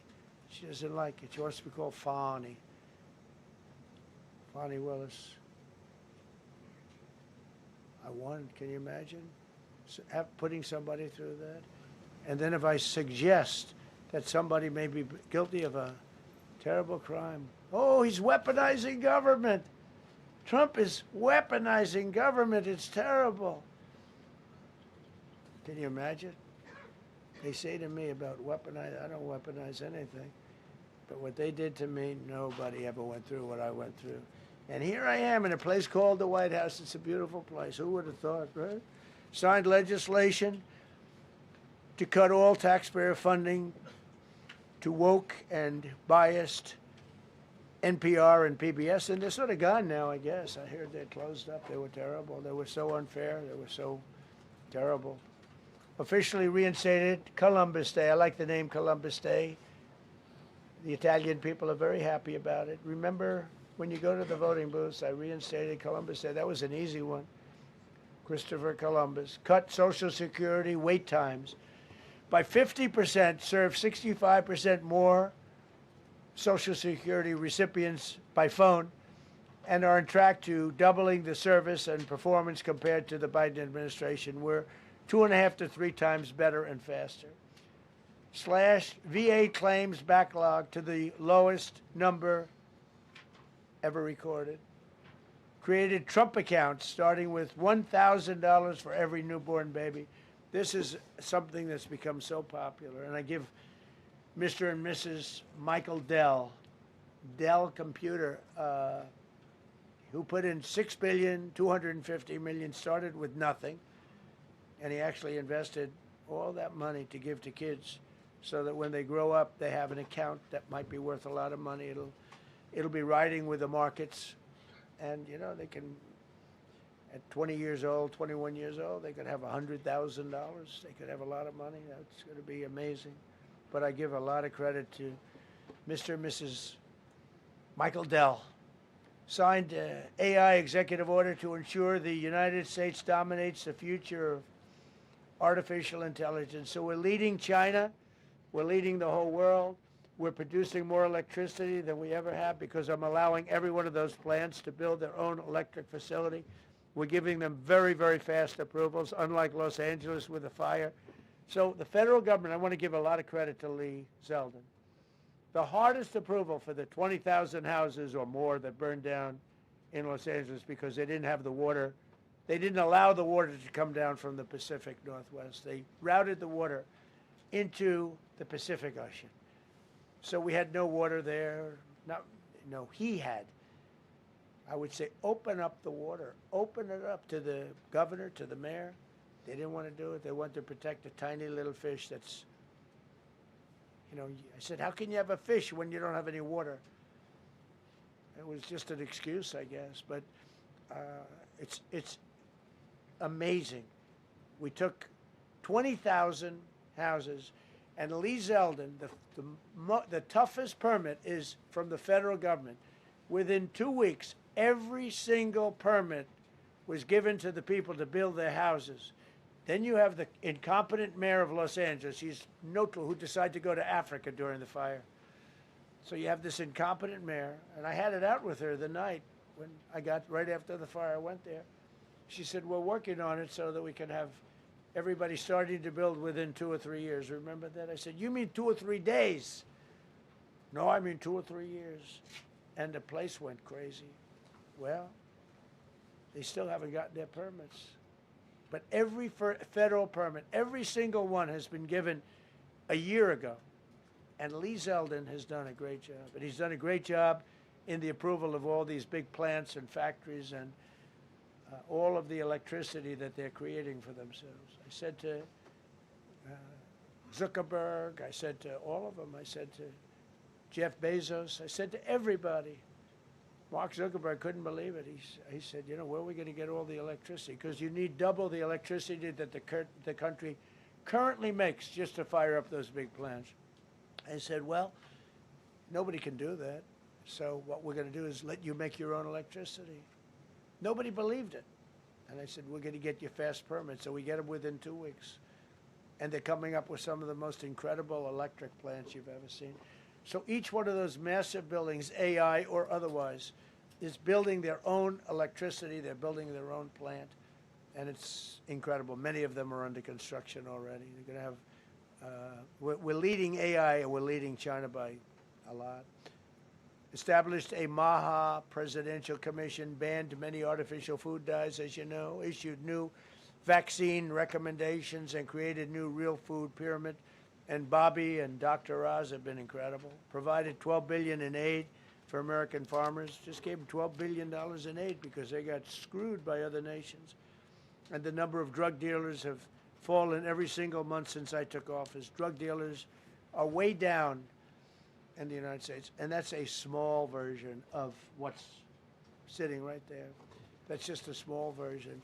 We took a country that was dead, and it's the hottest country in the world right now, and that's after 1 year. So let's go. That's a lot of people.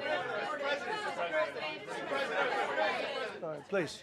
Yeah, go ahead. Thank you so much, Mr. President. I have two questions for you. One, do you want your Board of Peace to replace the UN?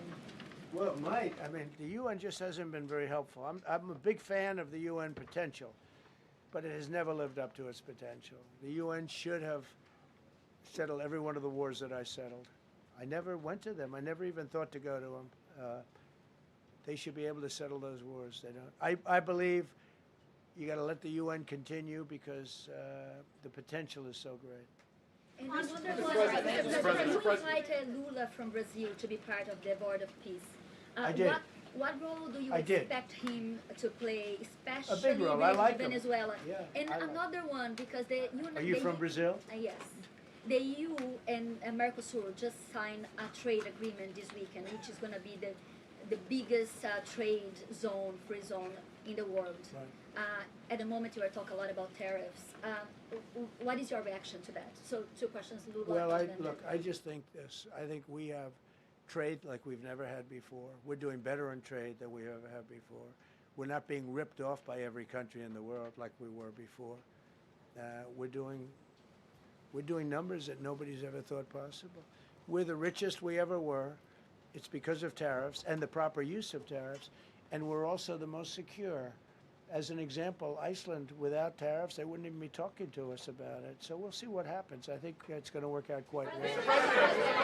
Yeah, right behind. Thank you, Mr. President. How would you characterize your relationship with Emmanuel Macron and Keir Starmer right now? And have you spoken to them since your Truth Social post last No, I night? haven't, but I think I get along very well with them. I mean, they always treat me well. They get a little bit rough when they're, when I'm not around. But when I'm around, they treat me very nicely. And, I like both of them. They're both liberal.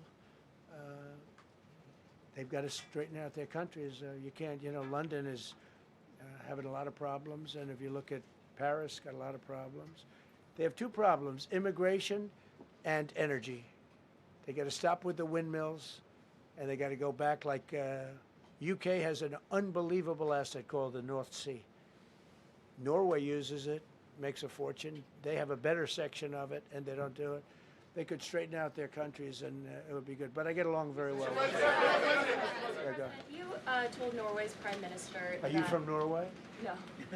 You look like you would be from Norway. She looks like she's from Norway. Go ahead.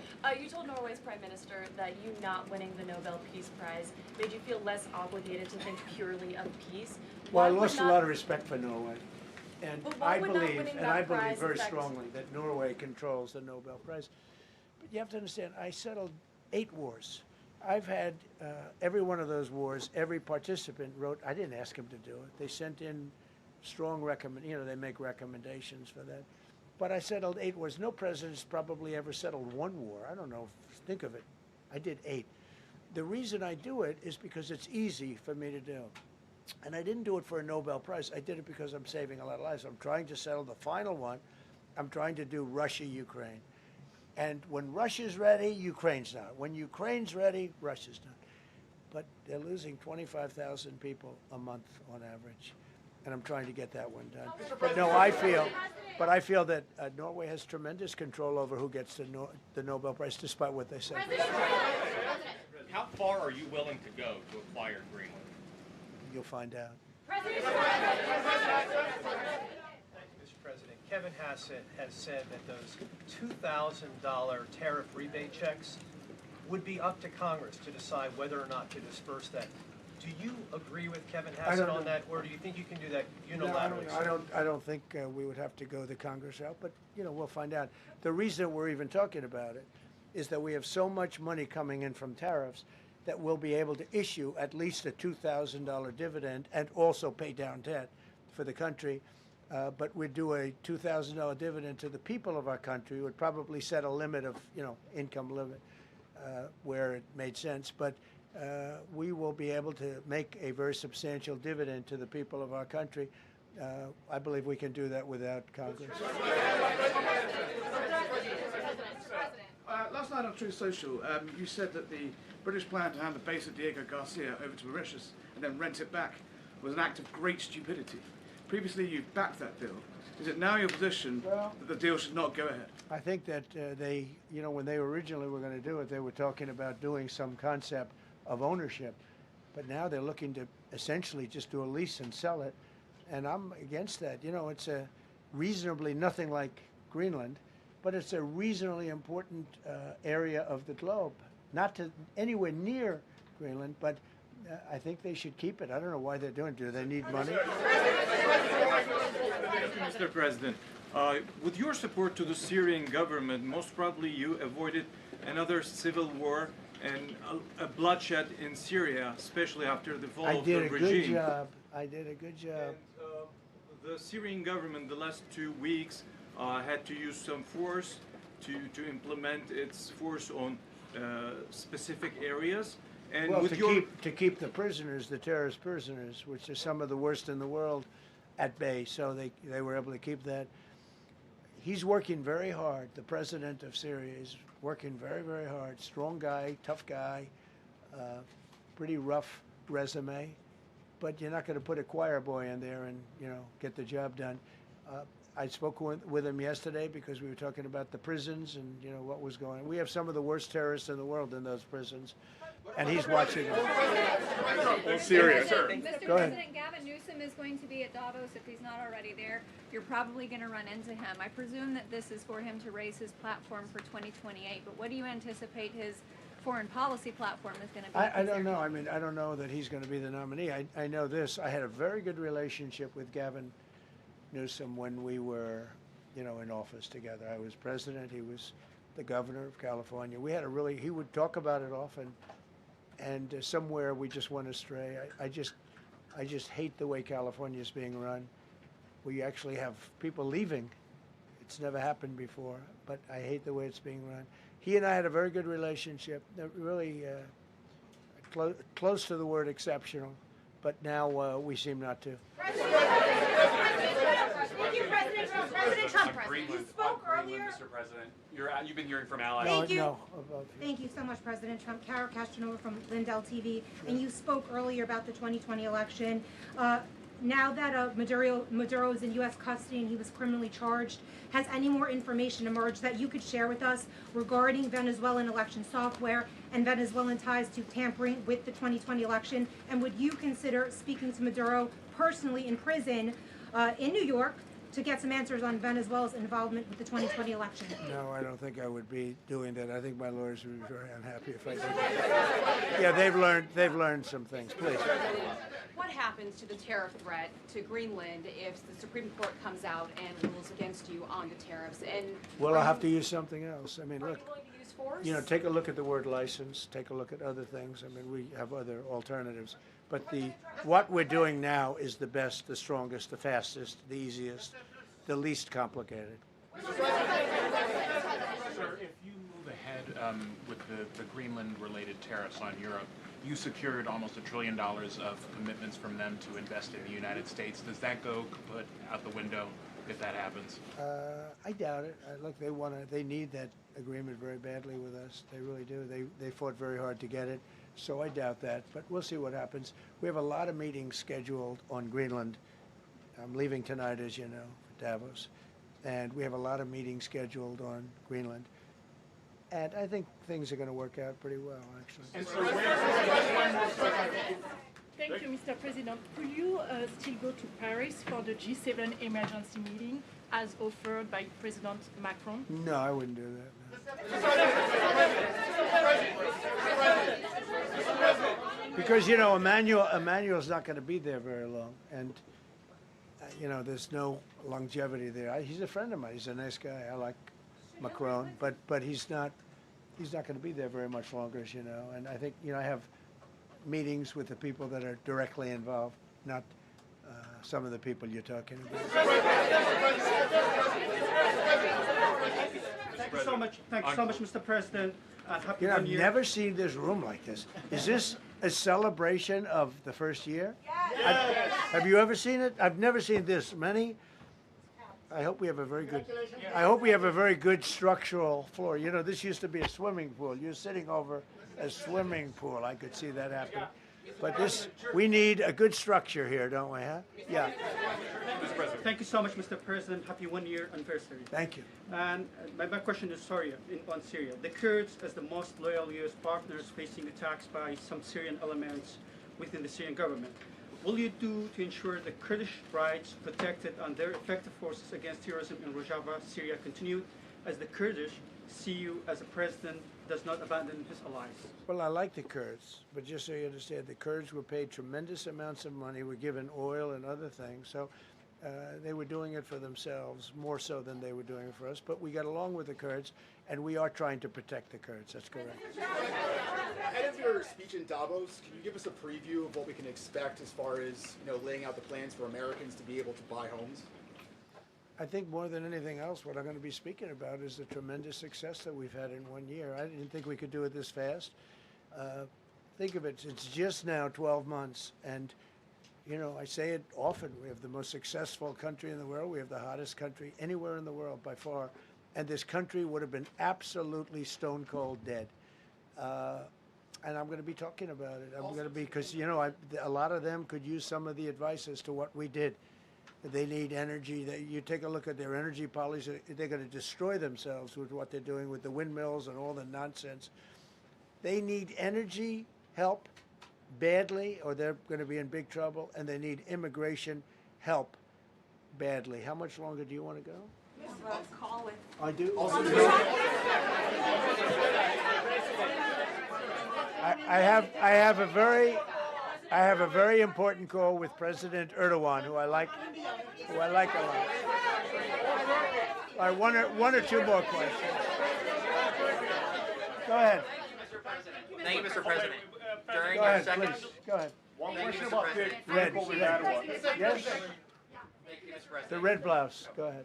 You talked a lot at the beginning of this about the economy, some positive economic indicators. Polling shows the majority of Americans don't feel the economy is doing well.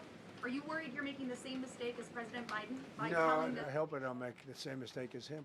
Look, I inherited a terrible, it's a great question, because we inherited a terrible, terrible mess between the border, between all the problems. The whole country was falling apart. And in 12 months, less than 12 months, in 12 months, we have the strongest border we've ever had. We have prices that are much, much lower than they were for the last. We inherited very high prices. We inherited, remember this, inflation was at a historic high. We had never had inflation like that. They say 48 years, but whether it's 48 years or ever, we had the highest inflation, in my opinion, that we've ever had. Prices, because of that, were very high. I inherited, we brought down eggs immediately. Remember the first news conference, they were screaming at me about eggs. I was in the position for 2 days, and we brought eggs down to lower than what they were before. And by the way, they continue that way. We brought the prices down from when I came into office and from what Biden had, way down. We're going to bring them down further.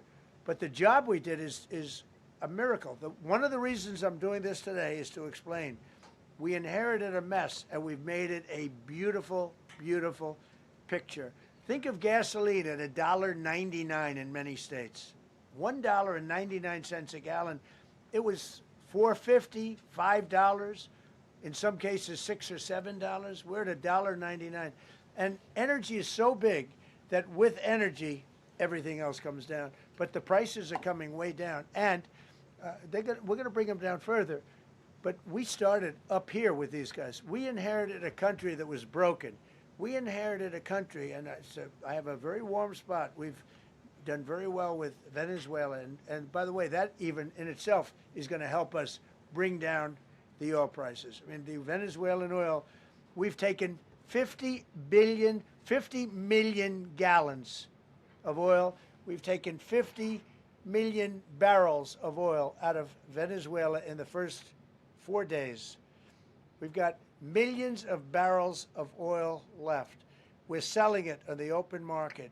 We're bringing down oil prices incredibly. And when they come down, and they've already come down, again, $1.99 a gallon for oil. Nobody thought they'd ever see it. All right, one or two more.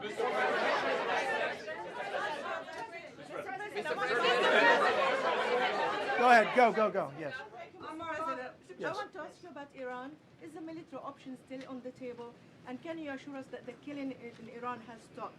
And when regard to the Peace Council, which members have to pay $1 billion? So with Iran, are you from Iran? No, I cover the White House. Where are you from? I'm Palestinian American. So with Iran, they were going to hang 837 people, and I let them be known that, and we let them know that if that happens, that will be a very bad day for them. And they decided not to do it.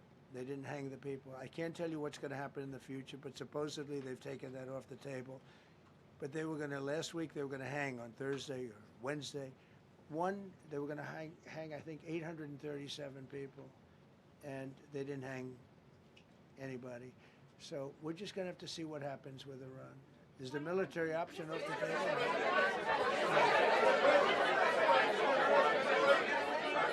Go ahead. Thank you, Mr. President. President Trump. Thank you, President Go Trump. ahead, please. Thank you, Mr. Congratulations on your President. first year. Go ahead, I'll take your question. Okay, thank you, Thank you, Go Mr. ahead, right President. here. Thank you, Mr. President. You promised during your second inaugural to always put America first. I'm curious, how would you winning the Nobel Peace Prize improve the lives of average, everyday Americans? Why is this prize so important? It wouldn't improve the lives of any, but what improved the lives of